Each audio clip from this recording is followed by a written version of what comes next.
So I guess I'll start with why am I doing this? And the Critchfields asked me when they came in, kind of how long this journey's been for me. And I have had basically 3 life-changing experiences in my life. They've all been coaching related, and the first one was from a coach that I worked with back in like 1997, I think. The first 2 life-changing experiences, they were life-changing because they taught me how to observe myself and my actions in the world, it was really cool. What shifted for me 2 years ago when I found the 3 principles was that it gave me a lens to not just view myself and my own actions, but to view what's constant for all of us in the world. So like the underlying principles that are observable across everybody. And one of the things that's really cool, I got certified as a coach for the first time in 2016. And the guy who taught me, he was amazing. And one of the things that he was really interested in was the cultural background that brings us to where we are in our experience in life. And the different thing that I've now learned in learning these underlying principles and this understanding is that when you go even deeper and you look at what's constant for everybody, it doesn't matter what cultural background you come from. It's actually underlying it is all the same. So I'm gonna talk a little bit about what these 3 principles are, and then I really want this to just be an open conversation. So hopefully you guys will come back other weeks, and my hope is that other weeks will be even more conversational than tonight. But I'm just gonna talk for a little while to give you like a base. Okay. So. The 3 principles were, sometimes they're called the 3 principles, sometimes they're called innate mental well-being or innate well-being. Sometimes they're called understanding of the mind. It's gone through a lot of different names over the years, but it was originally articulated by a guy named Sydney Banks. Did you find Sydney Banks? Yeah. So Sid was a welder.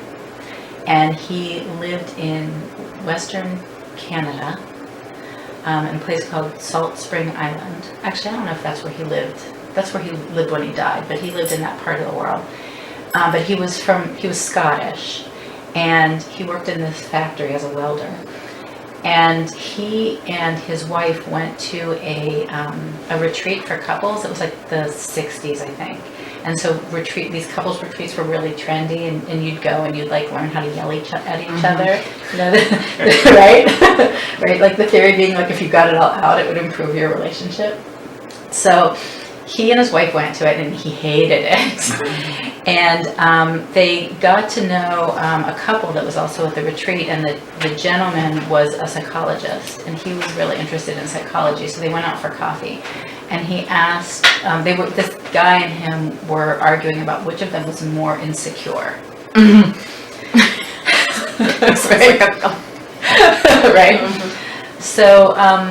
So the psychologist looks at Sid Banks and he says, Sid, you aren't insecure, you just think you're insecure. And in that moment, he looks at the guy and he's like, all of a sudden he could see thought.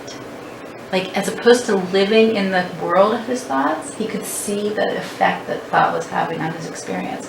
And he looked at the guy and he said, do you know what you just said? And the guy was like, yeah. I said, you aren't insecure, you just think you're insecure. The guy didn't even register to this guy what he said. And the way the story goes, Sid stayed up for 3 days contemplating this, and it sunk in deeper and deeper. And then he was sitting in the kitchen with his wife and his mother-in-law.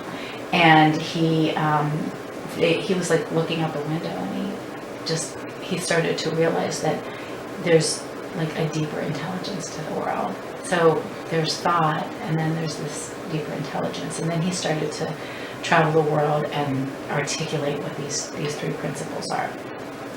So, and just as an aside, like the way the story is told, that like enlightened masters from around the world started showing up at his door. And he lived on an island, so they had to like fly to somewhere and then take a ferry.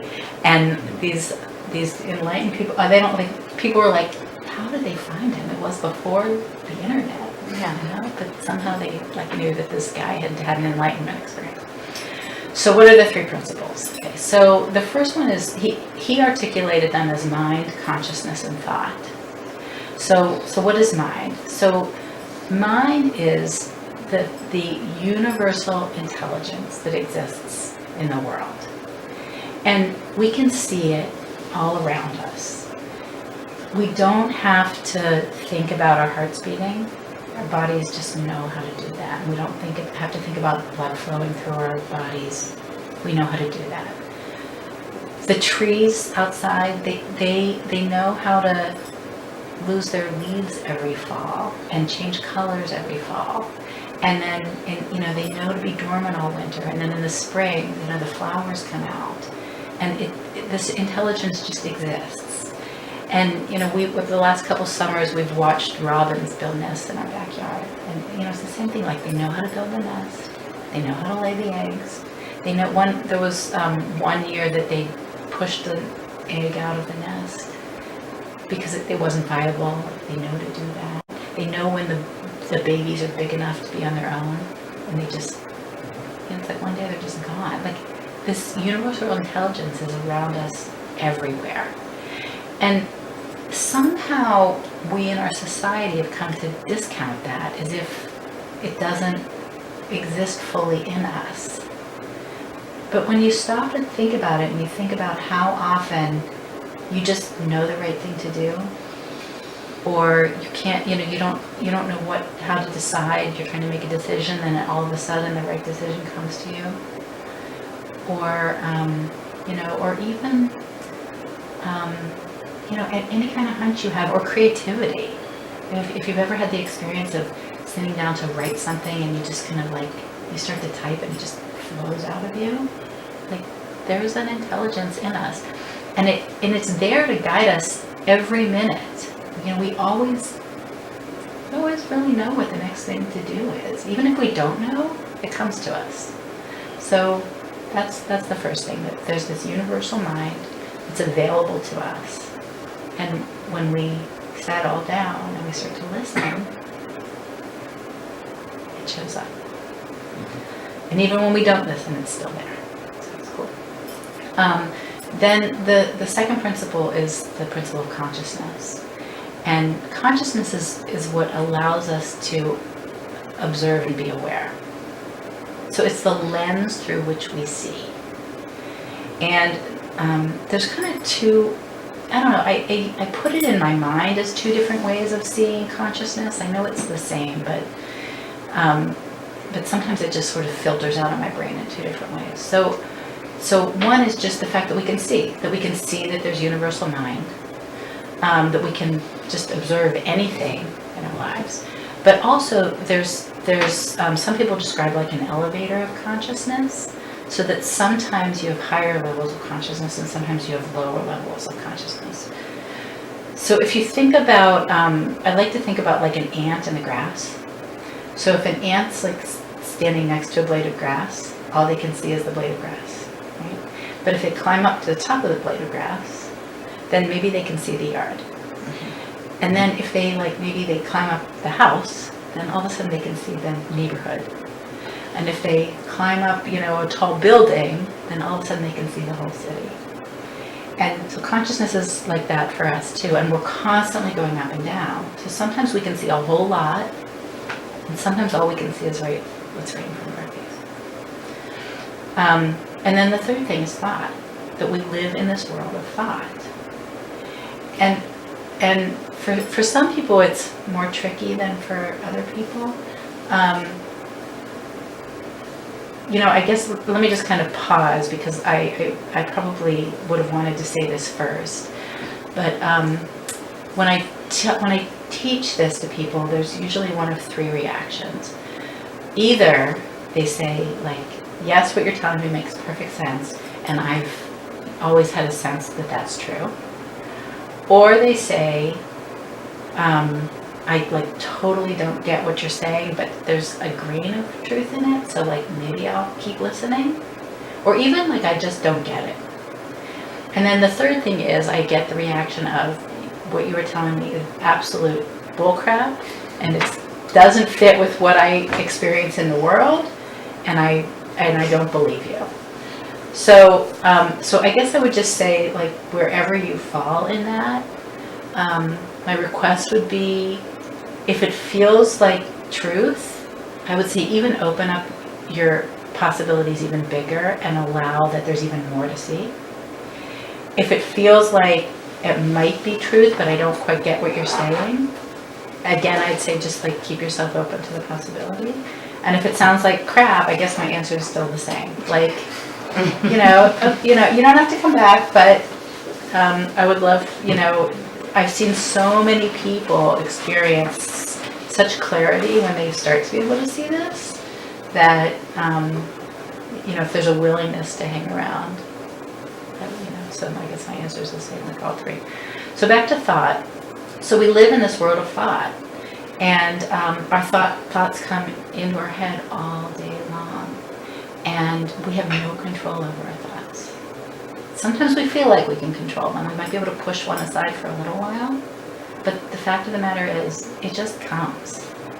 And when we start to be able to see that it's thought, and that it's not necessarily defining us, like we aren't really our thoughts, we're more that deeper space that's inside of us.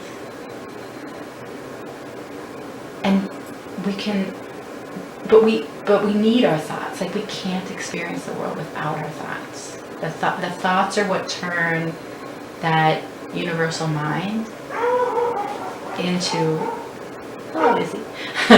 into the things we experience. We experience everything through thought.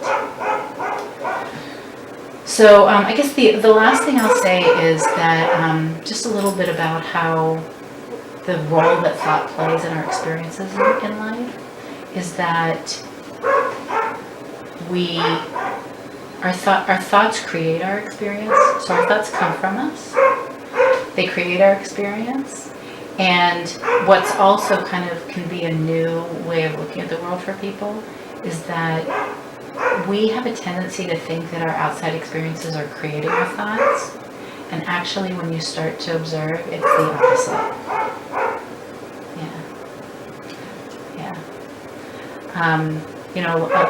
A lot of times we're brought up to think like, if I have the right job, I'll be happy. If I have the right spouse, I'll be happy. If I have the right house, I'll be happy. And it's really the reverse, that we find the happiness inside of us, and then all of those things around us are what we create through our thoughts and our personal things.